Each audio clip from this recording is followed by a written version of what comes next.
Ho an'ny olona sasany dia natokana ho andro ialana sasatra sy ialana voly ny andro androany. Ny lalao baolina kitra no mahasarika ny tanora ka dia nisy misy aza mbo ny fikarakarana fifaninanana teny anivon'ny fokontany sasatsasany teto Andrenivohitra. Lotsirakotondrainy no mitondra ny akombavao mamirasoana avy kosa nanangona ny sary. Folo taona lasa izay no nijoro ny klioba Pitbull izay natsangany maître Samy entina nampiana ireo tanora mba tsy hitondra evadreva-poana ka ho voatarika amin'ny zava-dratsy. Ny klioba dia mampivondrona tanora latsaky ny 17 taona izay mitsinjara isa-tsokajy taona ka ny lalao baolina kitra ny tena manavanana azy ireo indrindra.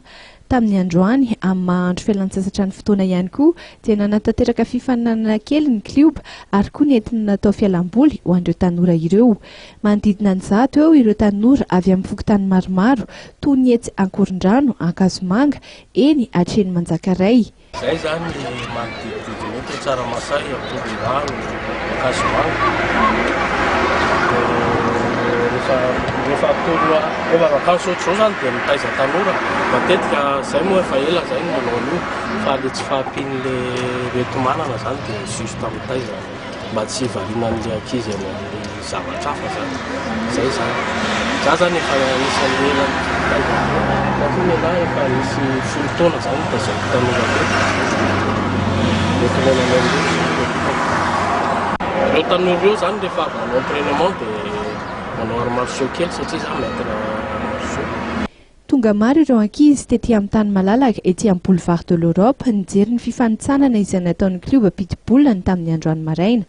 Intelo isan-kerinandro ny fanazarana izay ataon'ny reto mpilalao ireto rehefa fialan-tsasatra tahaka izao, saingy tsy adino ireo mpanazatra ny mijery matetika ny fianaran'izy ireo izay tsy atao ambany zavatra ihany koa.